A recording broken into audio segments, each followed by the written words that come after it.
يسعد اوقاتكم جميعا. برحب فيكم من جديد بقناتي هيلثي فود اند بيبر كلاي ديزاينز. اليوم وصفتنا حلوة كتير، وانا متأكدة رح تحبوها الصغار والكبار، رح تعجبكم ان شاء الله. هي بصراحة منا صحية، تمام، لكن سناكس بجنن لانه تتسلوا فيه بالبيت انتو وولادكم. حبيت شارككم الوصفة هاي لانها كتير طيبة، وبتمنى ان شاء الله تنال اعجابكم. قبل ما نبدأ بوصفتنا لليوم بتمنى تشتركوا بالقناة إذا ما كنتم مشتركين، أول مرة عم تزوروني بقناتي. وإذا كنتم مشتركين يا ريت ما تنسونا باللايك والشير والدعم والتعليقات إذا عندكم أي تعليق عن هاي الوصفة. وإذا عجبتكم شيروها للي بيحبوا أو ممكن يعملوا هيك وصفة. وصفتنا لليوم هي مقرمشات أو سناكس المعكرونة أو شيبس المعكرونة، إلها عدة مسميات، سموها الاسم يلي بتحبوه. مكونات وصفتنا هي طحين متعدد الاستعمال أو أسمر يلي بدكم إياه، تمام. ما بقدر أحدد الكمية، حسب ما نحتاج لنغلف المعكرونة إن شاء الله. أنا جايبة 4 أنواع معكرونة، هذا النوع أشكال سوري، وهذا النوع، تمام، وهذا الشكل، والسباكيتي الطويلة المعروفة اللي انتم بتعرفوها، تمام. راح يلزمنا ملح، راح يلزمنا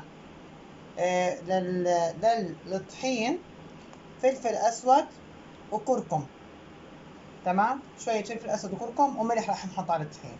للمنكهات للتنكيه بعد ما تخلص الشيبس تبعنا، انا حنكه بالزعتر الاخضر، بالسماق، والكمون، والبابريكا الحاره، تمام. هذه هوت تشيري حنكه فيها، حورجيكم كيف. اول حاجه محتاجين نحضر مي مغليه عشان نسلق فيها المعكرونه. رح نسلق المعكرونه زي ما بنسلقها بالعاده، اللي تقطع معانا ما تكون فيها اي يبس من جوا. وبعديها رح ننتقل للخطوه الثانيه، تابعوني بطريقه التحضير. مرحلتنا الثانيه هي سلق المعكرونه لمرحله الاستواء، لكن مو انه تخبص معنا.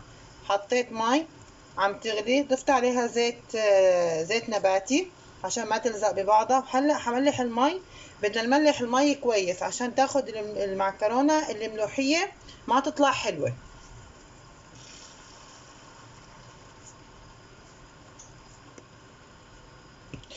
ممكن تلوين المعكرونه، يعني المعكرونه وقت السلق تضيف عليها الوان غذائيه اذا حابين تغيروا اللون. ميتنا عم تغلي، انا حسلق الشكل الاول لغايه ما يستوي، وبعدين راح اشيله وراح اتابع هيك مع الكل، تمام. وبس يخلصوا راح اوصل مرحله السباكيتي اللي هي العيدان، اقصها نصين وكمان احطها تنسلق، وبعدين حصفيهم من المي. طبعا اكيد عارفين انتو مراحل سلق المعكرونه، لازم نسلقها ونشيك على الحبه ونشوفها اذا استوت او لا. اذا لسه يابسه يعني مو سهله التقطيع بايدنا يبقى لسه بدها. انا حاعمل كل شكل لحال عشان النكهات وقت ما اضيفها اقدر اميزها، لكن انتو بتستعملوا الاشكال اللي بدكم اياها. طبعا هذا اللي لقيته بالسوق، كنت حابه اجيب اشكال تانية لكن ما حصلتها. خليكم معي، برجعكم بعد شوي لاورجيكم المعكرونه شو مرحله الاستواء تبعيتها، ورح نتابع هيك مع كل الاشكال. لساتنا مرحله السلق، لسه معكرونتنا ما استوت، تمام. بالنسبه للكميه اللي انا حطيتها، تقريبا بكل صحن حطيت كوبايه اعمل من كل شكل شوي، يعني من كل كيس ربع الكيس. الكيس عباره عن 400 جرام او 500 جرام حسب وزنه، انا حطيت ربع الكيس. انتوا بتتحكموا بالكميه اللي بدكم اياها حسب كيف بتحبوا، تمام. معكرونتنا لسه هي مسلوقة، انا ما حطيت الاشكال كلها مع بعضها لانه كل شكل بياخد استواء الشكل، اللي حبته صغيرة غير اللي حبته كبيرة غير التخينة وهكذا، يعني لازم يكونوا كلهم مستويين. بس تستوي ان شاء الله برجع لكم. معكرونتنا استوت، وللتأكد انا حدوق قطعة صغيرة منها.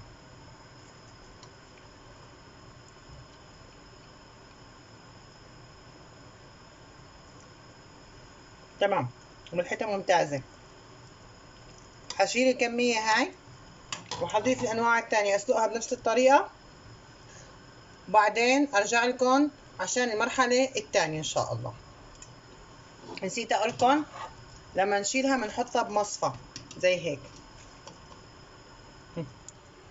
مصفى زي هيك عشان يتصفى من المي منيح، وبعدين نتركه يبرد. ما رح نغسله بمي باردة عشان ما تروح الملوحة اللي موجودة بالمعكرونة.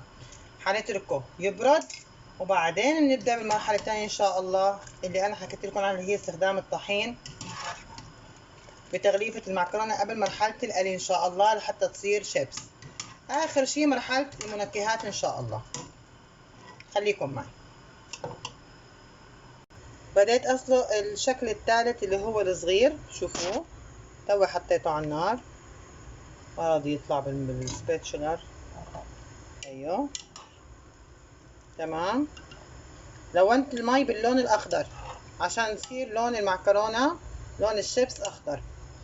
والسباكيتي برضو حضيف لها لون، طلعت لون ازرق ولون برتقالي او اصفر يمكن. هذا بالنسبة للتلوين هذا خياري. تمام. انا عندي الوان غذائية بضيفها على بعض انواع الحلويات، حابة اني اضيف الون الشيبس المعكرونة. تمام. يلا برجع لكم لما اخلص سلق باقي المعكرونه والونها ان شاء الله. ما حطيت كثير، انا شغلت يعني معلقه ونص صغار على المي هاي، لانه المي كميتها كبيره. طبعا هاي حرميها بعدين. كل جزء حلون المعكرونه حضيف مي جديده ولون وملح وزيت واسلقه يطلع مع اللون، وهكذا لغايه ما اخلص الكميه ان شاء الله. خلصنا سلق انواع المعكرونه كلياتها. هلا رح نيجي للخطوه الثانيه، وهي انه نحط المعكرونه بطحين، نغلفها بطحين وبعدين نشيلها على جنب. رح استخدم نصفاية كبيرة عندي لحتى انخل المعكرونة من الطحين واحطها بجات بايركس تاني. بس حنملح بالاول الطحين ونتبله. حنحط معلقة صغيرة طحين، معلقة صغيرة ملح، وحنحط الكركم والفلفل، رشة فلفل اسود.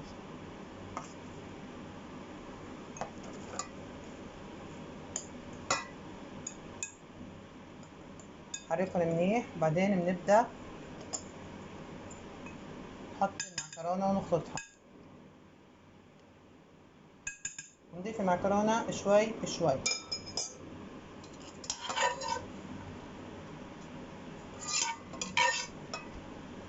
هذا اللون استخدمت اللون الاخضر هون. نقلبها لتتغلف منيح بالطحين. انا حاطه طحين قمح كامل صراحه يعني، بس انتو بتحطوا يلي بدكم اياه.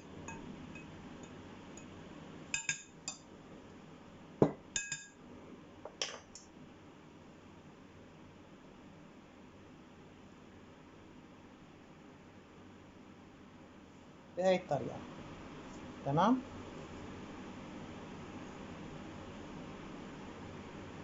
بنخلص كل الالوان اللي عندنا تغليفتها بالطحين وبننخلها، وبعدين بنروح لمرحله القلي. لازم يكون الزيت غزير وحامي، مو بارد، حامي. نبدا نقليها لغايه ما تحمر تقريبا، مو تنحرق، تحمر عشان تطلع بتقرش. برجع لكم لما اخلص كل الكميه ان شاء الله. غلفنا المعكرونه كلها بطحين وخلصناها، وهلا رح نبدا مرحله القلي. حطينا الزيت على النار، لازم الزيت يصير زي النار. هنرمي حبة معكرونة لنعمل تيست لنكتشف قديش حرارة الزيت اللي وصلنا لها. لازم يكون سخن. هنجيب صحن فيه ورق زبدة عشان لما تنقل المعكرونة نصفي المعكرونة عليه. زيتنا حمي، هنحط المعكرونة بقلبه.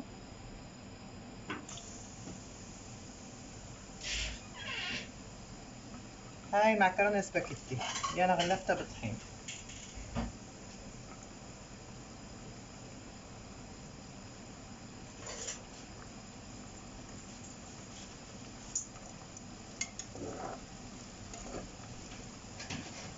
هنستناها تحمر بعدين نرفعها من الزيت.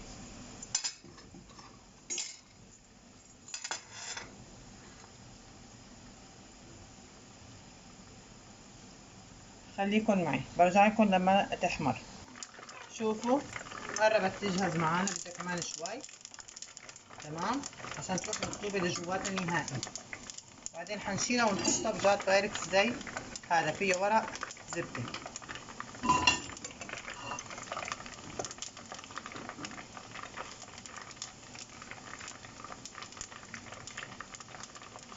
ريحتها بتجنن. لسه بدنا ننكههم كمان، نضيف لهم نكهات. خليكم معي. المقلى الأول جاهز، حنرفعه ونضيفه فوق ورق الزبدة عشان ينزل كل الزيت اللي فيه. شوفوا كيف شكله، هيك بيكون شكله.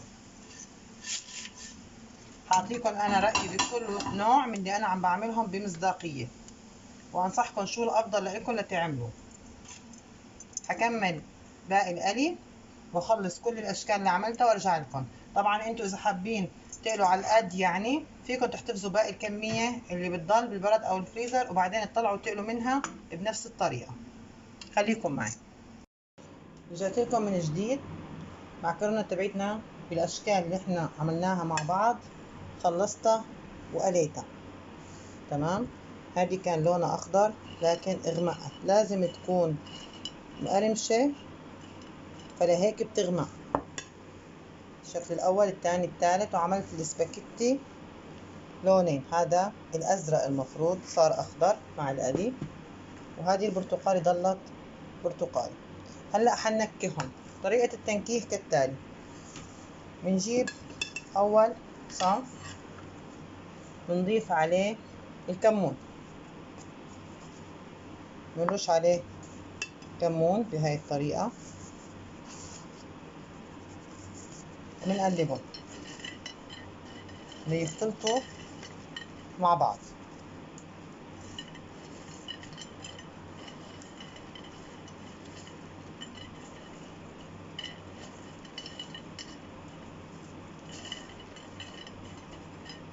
هاي النكهة الأولى.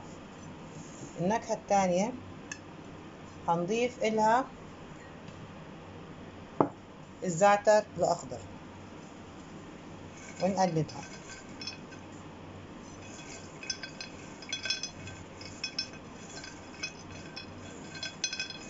فيكم كمان إذا عندكم جبنة بارميزان تنكهوها بالجبنة البارميزان. هذا كمان هاي الوصفة خلصت. هذا الشكل حلزوني حنكهه بالباربيكا لحاله.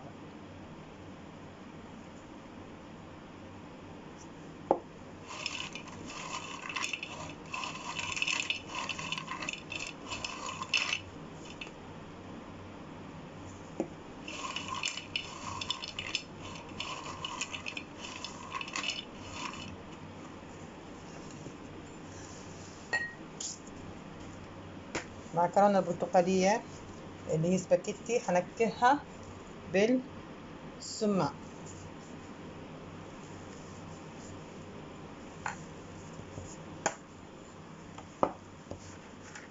هقلبها.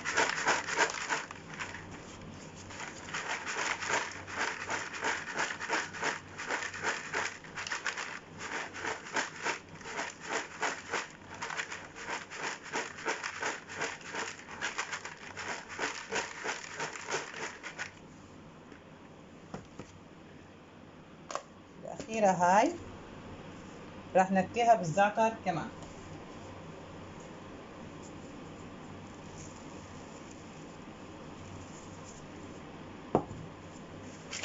وأحركها. قلبها كويس عشان نكهة الزعتر تدخل بقلب المعكرونة.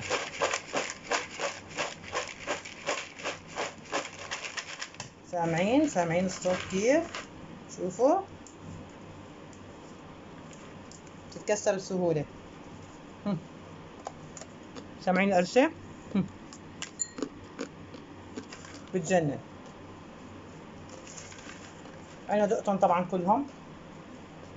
بالنسبة للسباكيتي ما بتاخد وقت على النار وبتطلع بتقرش 100% وبتجنن لون وشكل وطعم كمان. أما بالنسبة أنا قلت حكون عندي مصداقية معكم. بالنسبة للمعكرونة بالأشكال الثانية اللي هي هاي أخذت وقت كتير على النار بالقلي، ولما فكرت أشيلها قبل ما تغمق القرشة كانت مو كتير، تمام.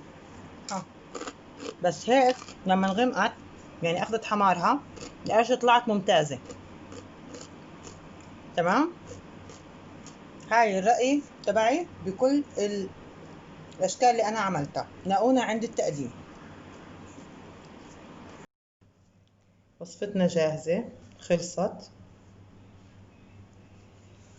شوفوا ما احلاهن والطعم ولا اروع. بنصحكم تجربوها ما بتندموا ان شاء الله. احلى ضيافة لضيوفكم وسناكس بجنن لاولادكم، حينبسطوا كتير عليه. بنتي حتدوق الوصفة وتقولكم رأيها فيها. دوقي ماما. سامعين القرشة؟ بتجنن بتجنن. بتجنن. بنتي رايحة جاي عم تاكل منهم، كيف عليها.